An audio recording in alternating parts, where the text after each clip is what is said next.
Barchalarga assalomu alaykum. Bu videoda biza mana car parking o'ynayapmiz. Car parking. Bilasizlar, men Telegramdan mod o'rnatganman. Yoki sizlar ham o'rnating mod. Chiroyli lekin. Buni qaranglar.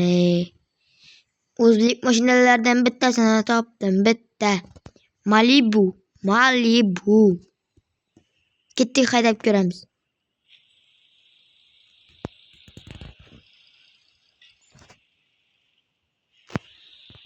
Mana bosib turaman. Nima bo'lyapti?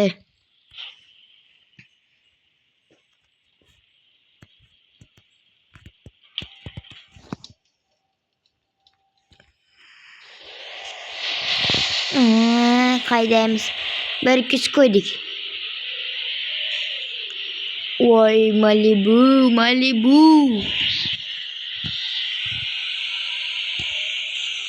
To'g'zini qaranglar, buni to'xtashini. Oy.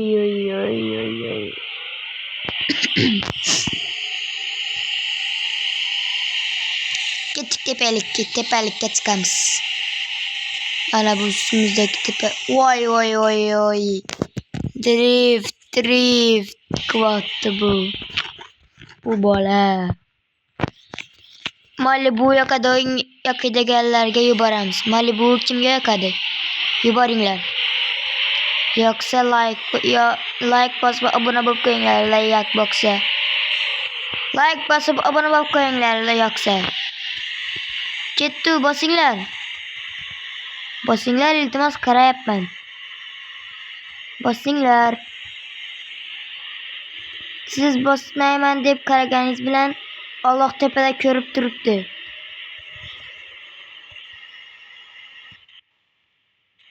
Voy, nima bo'ldi? Yo'lga qo'yamiz.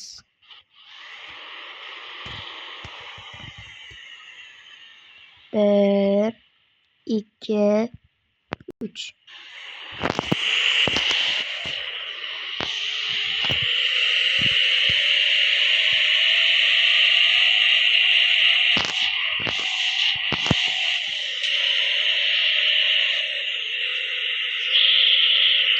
Men finish o'ynab turganim yo'q-ku. Yoki poyga. Voy. Qaranglar, mod o'rnatsangizlar, libboyga urilasizlar. Mana. Nima qilmaydi? Buni qaranglar, nima qilmadi-yu. Akalar, tez o'rnatinglar. Telegramdan car parking mod desangizlar, o'zlari uzvi chiqarib beradilar. Iltimos, o'rnatinglar. Ketdi.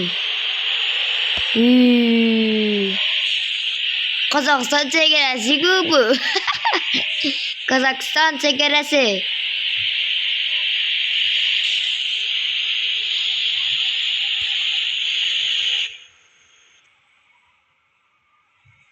Bola do'stlar, xayr.